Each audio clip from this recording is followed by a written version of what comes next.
Vichitra.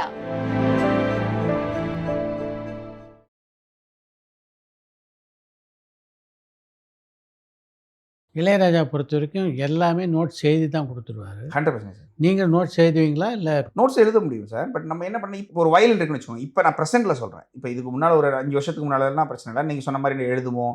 Orchestral score ஃபுல்லாகவே எழுதி தான் சார் பண்ண முடியும். இப்போ நம்ம இங்கேருந்து நம்ம மேசிடோனியன் ஆர்கெஸ்ட்ரா எடுக்கிறதா இருக்கட்டும், வெளியில் எடுக்கிறது எல்லாமே சார் அவங்களுக்கு என்ன படம்னு கூட தெரியாது. நீங்கள் பெர்மனி ஆர்கெஸ்ட்ரா கூட ஆமாம் சார். சார் அவங்களுக்கு என்ன படம்னு கூட தெரியாது. 6 மணிக்கு செஷன்றாங்கன்னா 5:55க்கு தான் ஓப்பனே ஆகும். 6 மணிக்கு உட்காந்த உடனே அவங்க முன்னால் ஷீட்டு தான். மெல்லிசை படம் பேர் இருக்கும். கம்போசர் சாம் சிஎஸ். அங்கே என்ன நோட் இருக்கும், ஒரே ரிஹர்சல் வாசிக்கிறாங்க சார். என்ன படம், யார் வரா போகிறா எதுவுமே இல்லை. அவங்களுக்கு எக்ஸ்பிரஷன் சார். அவன் அழுகுறாங்கிறதுக்கு நான் வந்து ஒரு வயலினோட எக்ஸ்பிரஷன் எழுதியிருக்கோம்னா அப்படியே வாசிக்கிறாங்க சார். நமக்கு அப்படியே ஃபீல் ஆகுது. சே என்னடா, அப்போ ஒரு பேப்பர் தான் சார் மியூசிக்கு, ஒரு பேப்பர். அப்போ ராஜா சார்லாம் நீங்கள் யோசித்தாரு, வாஸ்தரம் பார்த்துருக்க மாட்டாப்புல. டப்புனு டீயை குடிச்சிட்டு அப்படி இந்த கவிதை எழுதி இந்த சும்மா கிறுக்கி போடுவாங்கல்ல, அந்த மாதிரி ஒரு பாட்டு கம்போஸ் பண்ணிருப்பாருன்னு நினைக்கிறேன். டக்கு டக்கு இதான் அது, இந்தாங்க இது கிட்டாருக்கு இது, இந்த வச்சுக்கோ, உனக்கு இது ஃப்ளூட்டுக்கு இதுதான். ஸோ அது ஒரு பெரிய நாலேஜ். அந்த மியூசிக் ப்ளே பண்ணுறதுன்னு வேறு, அந்த மியூசிக் எந்த இன்ஸ்ட்ருமெண்ட் ப்ளே பண்ணணும் எல்லா டீட்டெயிலும் இருக்கும் சார். இப்போ ஒரு நாதஸ்வரம்னா அந்த நாதஸ்வரத்துக்கு எந்த ஸ்கேலில் பண்ணலாம், ஒரு ட்ரெம்பட்டா அந்த ட்ரெம்பட் எவ்வளோ வரைக்கும் பண்ணலாம், இப்படிங்கிறதுலாம் அனுபவத்தில் நானே தோற்று கற்றுக்கிட்டேன் சார். இப்போ நான் இதே ராஜாஸ் கூட நான் ஒர்க் பண்ணி அவர் கூட ஏதோ ஒரு இருந்திருந்தேன்னா எனக்கு அப்படிலாம் இல்லை. ஒரு நாதஸ்வரத்தை கூப்பிட்டுருக்கோம், ஒரு பாட்டு பண்ணியிருக்கோம், அவர் வாசிக்க ஆரம்பிக்கிறார். நான் சொல்கிறது 2012 தம்பி இது வாசிக்க முடியாது தம்பி. என்ன ஏன் சார்? இல்லை தம்பி இந்த ஸ்ருதி வந்து இப்படி போகிறதுனால அப்படின்னு பாட்டை வந்து டிரான்ஸ்போஸ் பண்ணி மைனஸ் பண்ணுறோம். அது எனக்கு ஒரு அனுபவம். ஓ நாதஸ்வரம் பண்ண முடியாது. ஓகே, எனக்கு அதுதான் சொல்கிறேன்ல. என்னுடைய பிரச்சனை என்னென்னா சார், ஒரு என்னுடைய அப்பாவோ இல்லை என்னுடைய சொந்தக்காரங்களோ சினிமா ஃபீல்டில் இல்லை, எதுவுமே இல்லை. நான் தான் சொல்கிறேன் சார், நம்ம வந்து இங்கே வந்து போஸ்டர் பார்க்க வந்தவங்க, படம் கூட கிடையாது. அப்படி இருக்கும்போது நம்ம இன்னைக்கு இந்த நிலைமையில் இருக்கோம்னா அது ஒரு இளையராஜாவை சந்திச்சிருக்கீங்களா? பியார் பிரேமா காதல் ஒரு படம். ஸோ அந்த படத்தோட ஃபங்க்ஷன் நடந்துச்சு. அப்போ அதில் ராஜா சார் வந்திருந்தார். எல்லா கம்போசரையும் கூப்பிட்டுருந்தாங்க. நானும் போயிருந்தேன். ஒருத்தவங்க சொன்னாங்க, இந்த மாதிரி ராஜா சார் இன்ட்ரடியூஸ் பண்ணி தரோம், வாங்க போகிறேன். நான் என்னன்னு இன்ட்ரடியூஸ் பண்ணுவேன், என்ன கம்போசர் அப்படின்னாங்க. அப்போ அவர் நான் யாருன்னு கேட்டாருன்னா தப்பாயிரும். ஏன்னா அவர் மேலே ஒன்றுமே கிடையாதுங்க. நம்ம இப்போ அவர்கிட்ட போய் நம்ம வந்து கம்போசர்னு சொல்கிற அளவுக்கு நான் வளரல. வளர்ந்ததுக்கப்புறம் நீங்கள் போய் இப்போ சாம் வந்து ஆஸ்கார் நாமினி இல்லை, ஆஸ்காருக்கு செலக்ட் ஆகினா இங்கே இருக்கிற லோக்கல் கமிட்டிலேயே அந்த படம் செலக்ட் ஆகினா கூட நம்ம ஒரு படம் பண்ணியிருக்காரு. சாம் வேறு லெவல் பண்ணியிருக்கிறாருங்க. யாருப்பா அந்த கம்போசர்னு அவர் கேட்டாருன்னா வாழ்க்கையினுடைய மிக சிறந்த ஒரு இது. நம்ம ஏதோ ஒன்று சாதிச்சுட்டு போயிட்டு நம்ம போய் நின்னான்னு வச்சுக்கோங்களேன் சார். சார் இப்போ நீங்கள் கமர்ஷியல் படங்கள் இருக்கு இல்லையா, இப்போ ஃபார் எக்ஸாம்பிள் விக்ரம் வேதாவாக இருக்கட்டும், புஷ்பாவாக இருக்கட்டும், இதெல்லாமே ஹிட்டு சார். சார் மாஸ் படங்கள், இந்த மாதிரி கேங்ஸ்டர், அதெல்லாம் ஈஸியாக பண்ணிடலாம் சார். சார் ஏன்னா இளையராஜா சார் இல்லாமல் நான் சொல்கிறது வேர்ல்டு வைடாக இருக்கிற அத்தனை கம்போசர்ஸ் இருக்காங்க சார். அவங்கள பார்த்தாலே நீங்கள் பண்ணிடலாம். எனக்கு எப்படிப்பட்ட படம் பண்ணணும்னா வீடு மாதிரி ஒரு படம் சார். இப்போ நீங்கள் வீடு மாதிரி ஒரு படமா, எக்கச்சக்க படங்கள் இருக்குது சார். நீங்கள் ராஜா சாரோட படங்கள்லாம் எடுத்துக்கோங்க, மகேந்திரன் சாரோட படங்களா, சந்தியா ராகம், எக்கச்சக்க படம் சார். நீங்கள் அந்த மாதிரி ஒரு படம் பண்ணணுன்றதுக்குல்ல, அதுதான் ஒரு இது. ஸோ அந்த மாதிரி ஒன்று பண்ணதுக்கப்புறமா நீ கெத்தா போய் இப்போ ஒன்றும் இல்லை சார், பால் மகேந்திரா, பாலச்சந்தர் சார்லாம் இருந்த காலகட்டங்களில் சாம் சிஎஸ்னு ஒருத்தன் எவனோ வந்திருக்கானாமே, எப்படி நல்லா பண்ணுறானாங்கிற கேட்கறது வைக்க முடியாது. ஆனால் இப்படி ஒருத்தன் படம் பண்ணுவான்னு தெரிஞ்சு வைக்கிறது இருக்குல்ல, போஸ்டர்லையாவது அந்த அளவுக்காவது வளரல. வளர்ந்ததுக்கப்புறம் ராஜா சார்ட்ட போய் நிற்கலாம் அப்படின்னு சொல்லிட்டு எனக்கு அவர் கூட ஃபோட்டோ எடுக்கணும்னு ரொம்ப ஆசை சார்.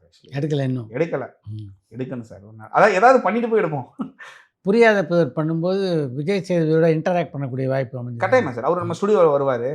அவர் முன்னாள்லேருந்து அவர் ரொம்ப எளிமையாக பழகக்கூடிய ஒரு மனிதர் சார். ஆக்சுவலி அவர் அப்போ வந்து ஈவினிங்கான ஸ்டுடியோவுக்கு வருவார். அந்த படத்தில் வந்து நான் ஒரு சின்ன ஒரு பாட்டில் வந்து ரெக்கார்டிங் பண்ணுற மாதிரி ஆக்டிங்லாம் விட்டுருப்பேன். ரொம்ப கேவலமான ஆக்டிங்லாம் கிடையாது, அது சும்மா உட்கார வச்சாங்க அந்த மாதிரி. ஸோ அப்போ வருவார் சார். அவர் ரொம்ப நல்லா க்ளோஸ், அப்பயே க்ளோஸ். டெய்லி ஈவினிங்கான ஷூட் முடிச்சுட்டு நம்ம ஸ்டுடியோக்கு வந்துட்டு தான் போகிறோம். அண்ணா நகரில் தான் அப்போ அந்த சைடில் தான் இருந்தார். ஸோ அப்போ வந்து ஸ்டுடியோக்கு வந்துட்டு போவார். ரொம்ப இன்ட்ராக்ஷன் இருந்துச்சு. அப்புறம் அது அந்த பந்தம் அப்படியே டக்குன்னு விக்ரமேதாவில் வளர்ந்துச்சு. இப்போ ரீசெண்டாலாம் அவர் பையனோட படம் பண்ணும் போதெல்லாம் வந்து அவருக்கு ரொம்ப ஆமாம் சார். ஏன்னா சார் இப்போ நீங்கள் ஒரு பெரிய ஹீரோவுக்கு மட்டும்தான் படம் பண்ணுவோம் அப்படிங்கிறது மாதிரி நமக்கு இல்லை சார். நான் சொல்கிறது சினிமா ஆடியன்ஸாக நம்மளை எப்படி எடுத்துக்கிடுவாங்கன்னு தெரியாது. திட்டுவாங்க சிலவங்க. எதுக்கு திட்டுவாங்கன்னா, வேற ஒரு மியூசிக் டைரக்டர் பண்ண படத்தோட செகண்ட் பார்ட் நான் பண்ணுறேங்கிறதுக்காகலாம் வந்து திட்டுவாங்க சார் கீழே. அதுக்கு நான் என்னங்க பண்ண முடியும்? இப்போ அந்த டைரக்டருக்கும் அவருக்கும் ஏதாவது ஒரு பிரச்சனை இருக்கலாம், வந்திருக்கலாம். ஸோ என்ன ஆகுதுன்னா சார், அவங்க அது கலையாக பார்க்க மாட்டுறாங்க. சாம் சிஎஸ்ங்கிற ஒருத்தன் இப்படி தான் பண்ணுவான், ஷான் ரோல்டன் இப்படி தான் பண்ணுவார், இப்படின்னு ஆடியன்ஸுக்கு பிரித்து பார்க்க தெரியணும் சார். நீங்கள் தேவா சார் இருக்காரு, தேவா சார் போனால் இந்த மாதிரி படத்துக்கு போனால் அவர் சூப்பராக பண்ணிடுவாருன்னு ஒன்று இருக்குது. அப்போ தேவா சாருக்கும் படம் கொடுத்தாங்க, தேவா சாரை பார்த்தாங்க. இந்த சைடில் ஏஆர் ரஹ்மானையும் பார்த்தாங்க. அப்போ ஏஆர் ரஹ்மான் சார் ஒரு மாதிரி பண்ணுறாருன்னா அவருக்கு அது மாதிரி. ஸோ ஸோ இப்போ அப்படி பார்க்கறது மாட்டுறாங்க சார். அதுதான் நான் சொல்ல வரேன். எல்லார்கிட்டையும் ஒவ்வொன்றா பாருங்க. இப்போ என்கிட்ட என்ன வரும் நல்லா வருமோ அதை பாருங்க. அப்புறம் நான் வந்து ஃபிலிம் கம்போசராக இருக்கிறதுக்கு ரொம்ப ட்ரை பண்ணுறேன் சார். இது நான் என்ன மீன் பண்ணுறேன்னா, ஒரு ஃபிலிம் கம்போசர்னா ஆடுக்கும் மியூசிக் போடணும், கோழிக்கும் மியூசிக் போடணும், குதிரைக்கும் மியூசிக் போட்டிருப்பாரு ராஜா சார். ஸோ எல்லா டைப் ஆஃப் ஜானரையும் நம்ம வந்து ஹேண்டில் பண்ணணுங்கிறது தான் சார் எனக்கு. அது ஒரு டைப் ஆஃப் ஜானருக்குள்ளே பூந்துக்கிறக்கூடாது. எனக்கு ஒன்று தான் வரும். எனக்கு வந்து ஜாஸ் மியூசிக் மட்டும் தான் வரும்னா, நான் எல்லா பாட்டையும் ஜாஸ்லையும் எல்லா பேக்ரவுண்ட் ஸ்கோரையும் பண்ணால் சார் நான் பெருமையாக சொல்லிக்கிற ஒரு விஷயம் சார். 2016, 17லேருந்து இன்னைக்கு வரைக்கும் சார், கோவிட் டைமெல்லாம் சேர்த்தே சொல்கிறேன், தமிழ் சினிமாவில் எல்லா வருஷமும் அதிகமான படம் பண்ணுறது நான் தான் சார். அது நல்லதும் இருக்குது. கெட்டது என்னென்னா, ஏங்க இவர் இவ்வளோ படம் பண்ணியிருக்கிறாருங்க அப்படின்னு ஒன்று வருது. இன்னொன்று, எல்லா வருஷமும் கன்சிஸ்டன்சியாக படங்கள் கிடச்சிக்கிட்டே இருக்குதுன்னா, நான் இங்கே தப்பு பண்ணியிருந்தா எனக்கு ஏன் வரணுங்கிறது. கரெக்ட். எங்கேயோ ஒரு இடத்துல தப்பு பண்ணியிருக்காருன்னா, ஏங்க அவர் போட்ட மாதிரியே போடுறாருங்க அப்படின்னா வந்திருக்க மாட்டாங்க. ஸோ அது எனக்கு ஒரு பெருமையான விஷயம் தான் சார். புஷ்கர் காயத்ரியோட உங்களுக்கு எங்கே அறிமுகம்? நான் ஒரு ஆட் பண்ணிக்கிட்டு இருந்தேன் சார். அந்த ஆடோட மிக்ஸில் வந்து ஹலிதா உங்களுக்கு தெரியும் நினைக்கிறேன், டைரக்டர் ஹலிதா. ஆமாம். பூவரசன் பிபி எல்லாம் பண்ணவங்க. அவங்க வந்து புஷ்கர் சாரோட அசோசியேட். ஆமாம். அவங்க பார்த்துட்டு அவங்க என்னை போய் இன்ட்ரடியூஸ் பண்ணாங்க. அப்போ நான் ஒரு நாள் சண்டே சர்ச்சு, நீங்கள் நம்ப மாட்டேங்க சார், இது நான் வந்து ஏதோ இதாக சொல்லலை, ஏன்னா மத ரீதியாக சொல்கிறேன் நினச்சிடக்கூடாது யாரும். நான் சர்ச்சுக்கு போயிட்டு அன்றைக்கி வந்து சரி ஓகே நமக்கு என்னடா வாழ்க்கை படமே வர மாட்டேங்குது, ஏன்னா ரஞ்சித் ஜெயக்குடி படம் இப்படி போயிட்டுருக்கு. முடிச்சு கரெக்டாக 11 மணி இன்றைக்கி அவங்க இருக்குது. கரெக்டாக ஒரு 11 மணி சர்ச்சு முடிச்சு வெளில வந்து கொஞ்ச நேரம் நின்றுட்டு இருக்கும்போது ஹலிதா ஃபோன் பண்ணுறாங்க. இந்த மாதிரி புஷ்கர் காயத்ரி உங்கள் நம்பர் கேட்குறாங்க, ஏதோ படம் பண்ணுறாங்க. அப்படியா, தயவுசெய்து கொடுங்க.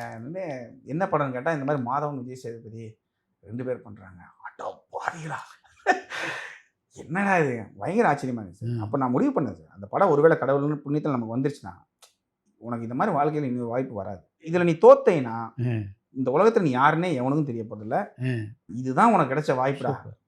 சார் நம்ப மாட்டேங்க, என்னோட வீடு அப்போ வந்து கொரட்டூரில் இருந்துச்சு. கல்யாணம் ஆயிடுச்சு. அப்போ கல்யாணம் ஆயிடுச்சு, உச்சக்கட்ட பிரச்சனைகள். அப்போ வழக்கமான தமிழ் சினிமாக்காரனுக்கானது தான் சார்.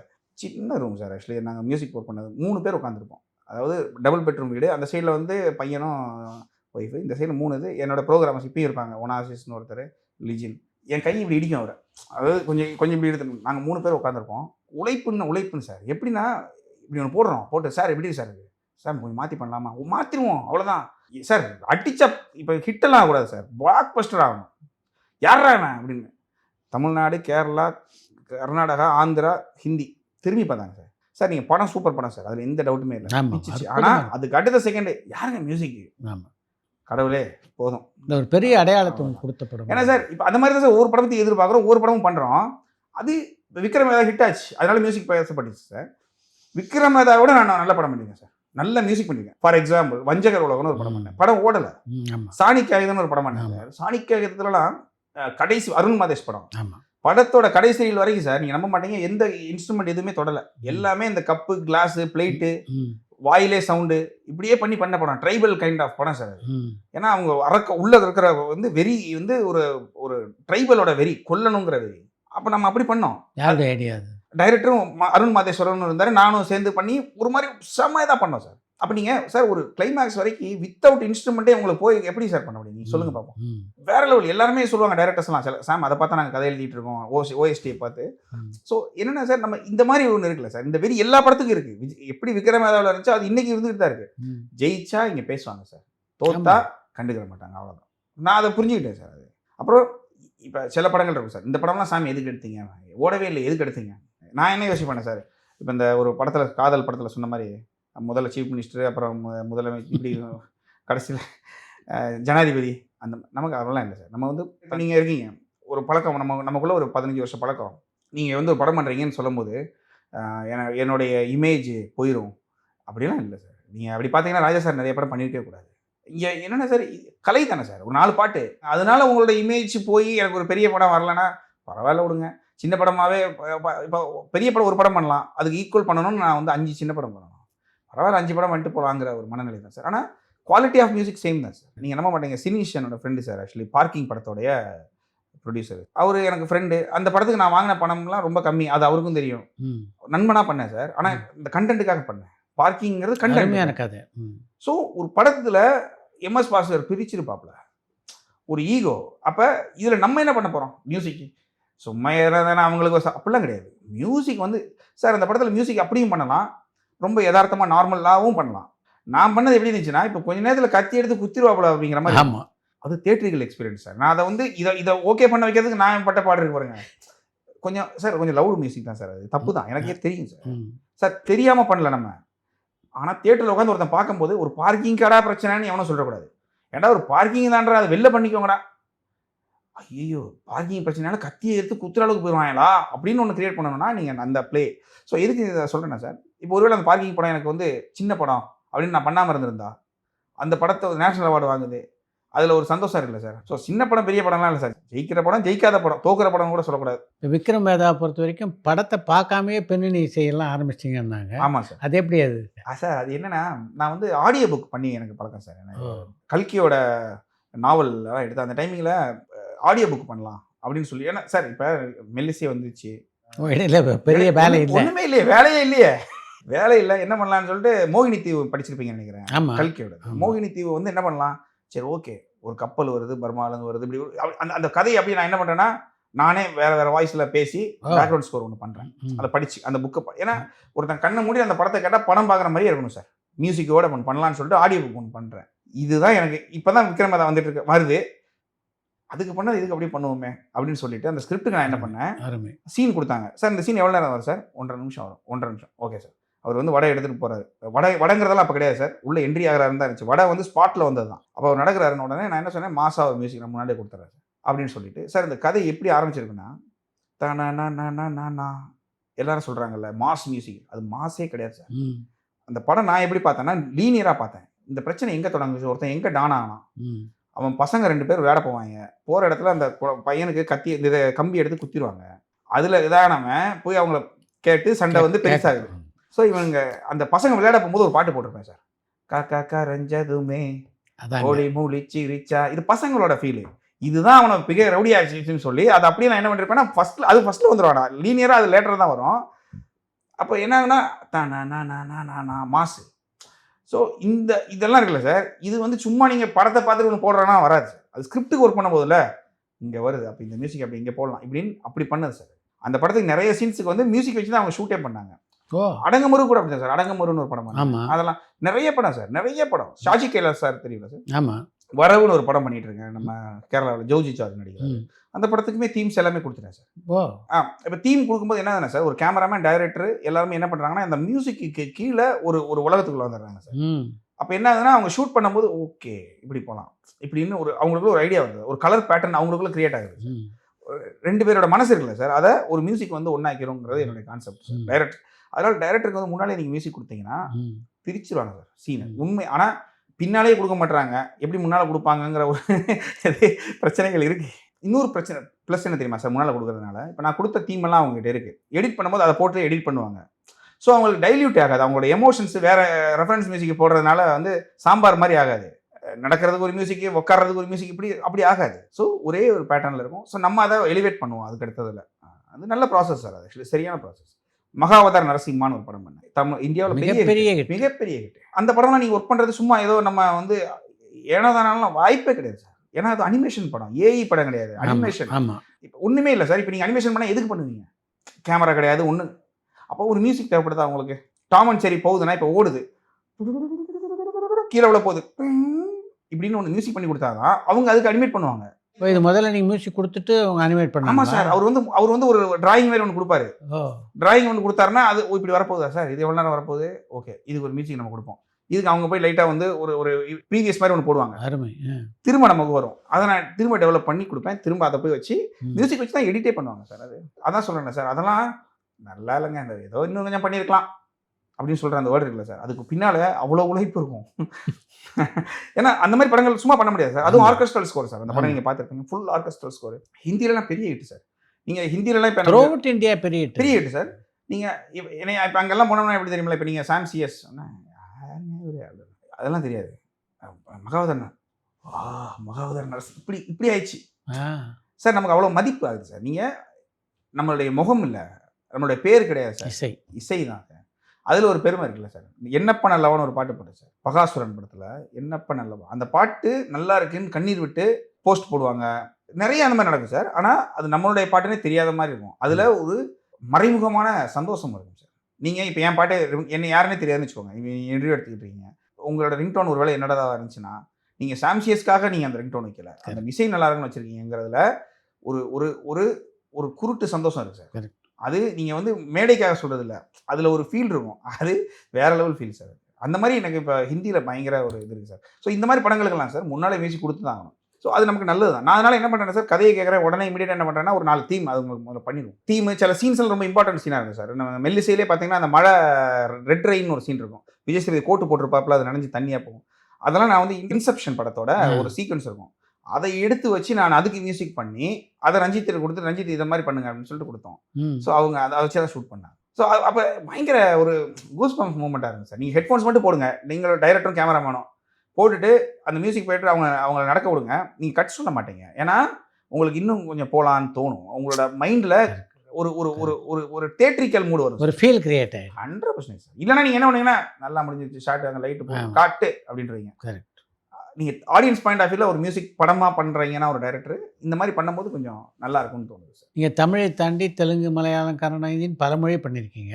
ஏதாவது வித்தியாசத்தை உணர்ந்தீங்களா? இதே மாதிரி கம்ஃபர்ட் இருக்காங்க சார்? ஒவ்வொன்றுலையும் ஒவ்வொரு மாதிரி சார். என்னை பொறுத்த வரைக்கும் கூடுதல் கஷ்டமானது மலையாள படம் தான் சார். நான் அதை அந்த அந்த ஊர் ப்ரெஸ்லேயே சொல்லியிருக்கேன். அப்படியா? ஆமாம் சார். நீங்கள் டி நகர்லேருந்து அண்ணா நகர் போகணும் அப்படின்னா கூகுள் மேப் போடுவீங்க, இல்லை யார்ட்டையே கேட்பீங்க, இங்கேருந்து இப்படி போயிடலான்னு தெரியும் உங்களுக்கு. 2 ரூட் இருக்கும், 2 ரூட் வழியாக போயிடலாம். ஆனால் இவங்களுக்கும் தெரியும் அந்த 2 ரூட் வழியாக போயிடலான்ட்டு. ஆனால் என்ன பண்ணுவாங்கன்னா, நம்ம ஏன் ட்ரை பண்ணி பார்க்கக்கூடாது? இங்கேருந்து தாம்பரம் போய், தாம்பரத்துலேருந்து திருச்சி போய், திருச்சியிலேருந்து அப்படியே ஈரோடு அந்த சைடு வந்து, அப்படியே வேலூர் சைடு போய் அண்ணா நகர் வந்த இதெல்லாம் நல்லா இருக்கு. இருந்தாலும் நீங்கள் அந்த டைரெக்டாக வந்தீங்கல்ல ஃபர்ஸ்ட்டில், அதுவே நல்லா இருக்குன்னு சொல்லுவாங்க சார். என்ன இதுக்கு நான் தப்பாக சொல்லலை. இந்த ப்ராசஸ் ரொம்ப நல்ல ப்ராசஸ். ஏன்னா உன்னை எக்ஸ்பெரிமெண்ட் பண்ணி பார்க்குறது, இல்லைனா உன்னை வந்து அதனால தான் அந்த ஃபீல்டு எனக்கு தெரிஞ்சு நிறைய வருதோன்னு தோணுச்சு. நிறைய நல்ல இன்ஃபர்மேஷனாக, நிறைய நல்ல கதைகளாக வர்றதுக்கான ரீசன் இதான் போல இருக்குது. அவன் அசால்ட்டாக விட மாட்டான். இப்போ நீங்கள் ஒன்று சரி உங்களுக்கு ஓகேனா ஓகே ஆகணும்ல. நீங்கள் இப்போ நீங்கள் வந்து சாப்பிட்றீங்க ஒரு சாப்பாடு, ஓகேனா ஓகே, இல்லாமல் நம்ம ட்ரை பண்ணி பார்க்கறதுனால நல்லது தான் சார், நல்லா ஆகும்னு சொல்லுவார்ல. ஆனால் நான் என்ன சொல்லுவேன்னா, இப்போ நம்ம இங்கே ஒரு கம்போசராக இருக்கோம் சார். இங்கே கம்போசர்ஸ்க்கு கூடுதல் வேல்யூ இருக்குது, அங்கேயும் வேல்யூ இருக்குது. ஆனால் என்னன்னா, அங்கே தெருவுக்கு தெருவு எங்கேயாச்சும் ஒரு கம்போசர் இருக்காங்கன்னா அங்கே 9 கம்போசர் இருக்காங்க. மலையாளத்தில் அதிகமாக சார். மலையாளத்தில் இருக்கிற எல்லாருமே கம்போசர் தான். ஸோ அதனால என்ன ஆகுதுன்னா சார், அவங்க நம்மகிட்ட வேலை வாங்கணும் கூடுதல் அப்படின்னு நினைப்பாங்க. அது ரொம்ப ப்ளஸ் தான் சார். நிறைய படங்கள் சார், இப்போ என்னோட படங்கள் சில படங்கள் நீங்கள் நம்ப மாட்டீங்க, அதிக வேலை பார்த்த படங்கள். ஆனால் அதோட அவுட்புட் வந்து நம்மளை வந்து பயங்கரமாக இருக்கும். பனின்னு ஒரு படம் பண்ணேன் சார். பனி ஜோஜி ஜார்ஜ் ஃபர்ஸ்ட் கிளாஸ் படம். சார். ஆனால் அதுக்கு படத்துக்கு கஷ்டப்பட்டிருக்கேன் சார். ஆனால் அதை பெருமையாக சொல்கிறேன், ஏன் கஷ்டப்பட்டேன் ஏன் தெரியுமா சார்? அதோட அவுட்புட் நீங்கள் தேட்டரில் பார்க்கணும். So Malayalam field sir. Hindi வந்து டோட்டலி ஏஜென்சி கண்ட்ரோலில் இருக்குது சார் படம். ப்ரீ ப்ரொடக்ஷன் ஒரு ஏஜென்சி பண்ணுறாங்க, ப்ரொடக்ஷன் ஒரு ஏஜென்சி பண்ணுறாங்க, போஸ்ட் ப்ரொடக்ஷன் வருது. இப்போ நீங்கள் ஒரு படம் எடுக்கிறீங்க, இன்றைக்கி வந்து நீங்கள் அசிஸ்டன்ட் சொல்கிறீங்க, டேய் இந்த ஷாட்டு பார்த்துக்கோ, அந்த பின்னால் ஒருத்தவங்க வந்தாங்க பார்த்தியா, அது வந்திருக்கக்கூடாது இந்த ஷாட்டு, ஆனால் இதை நோட் பண்ணி வச்சுக்கோ, அவங்க ரிமூவ் பண்ணிடலாம் ஓகே அப்படின்றீங்க. இதே அசிஸ்டன்ட் உங்கள் கூட வாழ்க்கையில் கடைசி வரைக்கும் இருந்தால் தானே அவன் அதை எடிட் பண்ணுவான். இவன் ஷூட்டிங் முடிச்சோன்னே இவங்கெல்லாம் போயிடுவாங்க, வேறு புது டைரக்டர்ஸ் புது ஏஜென்சி வருவாங்க. அவங்க தான் இந்த கொடுத்ததை வச்சு எடிட் பண்ணி அவங்க ஒரு படம் கொண்டு வைப்பாங்க. அவங்களுக்கு நீங்கள் சொன்னதோ தெரியாது, இந்த எதுவுமே தெரியாது, நீங்கள் என்ன மூடுக்கு எடுத்தீங்கன்னு தெரியாது. அங்கே எல்லாமே ஸ்கிரிப்ட் சார், பேப்பர் ஆகுது சார். எல்லாமே பேப்பர் ஆகுறதுனால என்ன ஆகுதுன்னா, இப்போ நான் வந்து எமோஷனலாக போயிடலாம் சார். அது மற்றதெல்லாம் கூட ஓகே சார். இப்போ நீங்கள் ஒரு கலர் கரெக்ட் பண்ணுறீங்க, ஓகே, ஒரு டிஐல வந்து நீங்கள் இப்படி தான் பண்ணணுங்கிறது லாஜிக் கிராமரு பண்ணிடலாம். மியூசிக் எப்படி சார்? இப்போ நீங்கள் காத்துக்குள்ளே இருக்கீங்க, இப்போ நீங்கள் என்கிட்ட ஒன்று எடுத்து கொடுக்க சொல்கிறீங்க, நான் எப்படி என் வாயிலேருந்து வரும்னு பார்ப்பீங்களா, என் கையிலேருந்து வரும்னு பார்ப்பீங்களா? மியூசிக் எப்படி நீங்கள் வாங்குவீங்க? மியூசிக்கை வந்து எமோஷனலி மட்டும்தான் உங்களால் என்கிட்ட கன்வே பண்ண முடியும் சார். ஒரு பொண்ணு சார், அவங்க கண்ணில் கண்ணீர் வருது சார், அவங்க போய் அப்படியே கையை வச்சு இது ஒரு எமோஷன் கன்வே பண்ணுற விதம் சார். அப்போ அந்த பொண்ணு அப்படியே கண்ணீர் துடைக்க போகும்போது நம்ம என்ன பண்ணலாம், என்ன இன்ஸ்ட்ருமெண்ட் போகலாம், என்னுடைய தாட் எங்கெங்கே போகும்னா என்ன பண்ணலாம், மைனரில் பண்ணலாமா இல்லை இப்படின்னு வருதுல்ல. இப்போ இதே இது அவங்க எப்படி சொல்லுவாங்கன்னா, அதுக்கு ஒரு மியூசிக் வரணும், டைம் லைன் நாளானைக்கு காலையில், டைம் லைனா? ஸோ டைம் லைன் எல்லாருக்கும் முக்கியம் சார். பட் கார்பரேட்டாக ஒர்க் பண்ணும்போது என்ன ஆகுதுன்னா, டைம் லைனுங்கிற ஒரு விஷயத்தில் வரும்போது என்ன ஆகுதுன்னா சார், ஃபீல்டு எப்படி ஆகுது. நான் அதுக்காக தப்பாக சொல்ல வரல சார். டைரக்டர்ஸ் பாவம். தெலுங்கு சார், தெலுங்குலாம் இப்போ ரொம்ப நல்லா இருக்குது சார், ரொம்ப மதிக்கிறாங்க சார். தெலுங்கு சூப்பராக இருக்குது சார். மியூசிக் சைடில் சொல்கிறேன், மியூசிக் வந்து அவங்க இப்போ நம்ம கொடுக்குறது நல்லா இருக்குன்னா நல்லா இருக்குது சார், நல்லா இல்லைன்னா நல்லா இல்லைன்னு சொல்கிறாங்க சார். எனக்கு நல்லா இருக்குன்னு சொல்கிறத விட நல்லான்னு சொல்கிறாங்கல்ல நேரடியாக, இப்போ மறைமுகமாக சொல்லாமல் நேரில் அந்த அதில் அவங்க கெத்து சார். ம். சாமி எனக்கு பிடிக்கல, நம்ம வேற ஒன்று பண்ணலாமா, சூப்பர் சார் பண்ணிடலாம், நானும் ஏன் பிடிக்கல அப்படிலாம் கிடையாது. உங்களுக்கு பிடிக்கலன்னா பிடிக்கல தான், எண்ட் ஆஃப் த டே மாற்றிடலாம். ம். ஸோ அந்த ஒரு டிரான்ஸ்பரன்சி அங்கே இருக்குது சார். ம். சார் எல்லா ஃபீல்டுலேயுமே ஒவ்வொன்று இருக்குது சார். ஆனால் எண்ட் ஆஃப் த டே மியூசிக்காக பார்த்தீங்கன்னா சவுத்தை இப்போ ரொம்ப நம்புறாங்க சார். மியூசிஷியனாக ம். எல்லாருமே சவுத்துக்காரங்கள ரொம்ப நார்த்தில் ரொம்ப நம்புறாங்க சார். ம். டெக்னீஷியனாகவே சொல்கிறேன், ஒரு கேமராமேனாக இருக்கட்டும். அதுக்கு ரீசன் என்னென்னா சார், நம்ம எமோஷனலாக ஒர்க் பண்ணுறோம் சார். ம். நம்ம ரொம்ப எமோஷனலாக ஒர்க் பண்ணுறோம். அதுக்காக அவங்க ஒர்க் பண்ணலான்னு சொல்லலை, ம். நம்ம கூடுதலாக ஒர்க் பண்ணுறோன்னு சொல்லிக்கலாம்.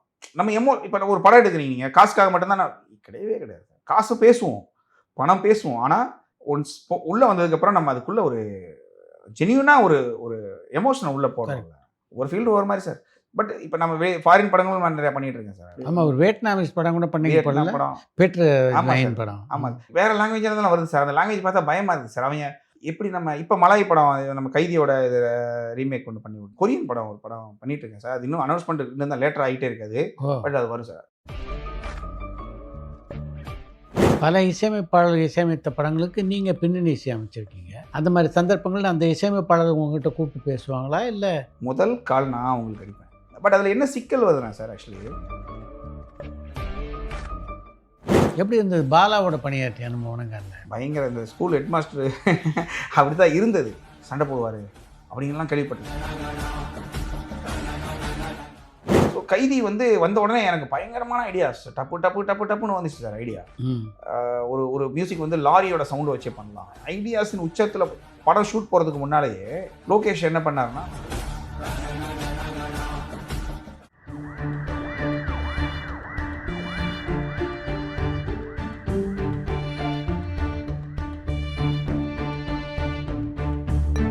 பரபரப்பான சினிமா செய்திகள், நட்சத்திரங்களின் பேட்டிகள், சினிமா வரலாறு ஆகியவற்றை பார்க்கவும் படிக்கவும் உங்களுக்கான இணையதளம் touringtalkies.co.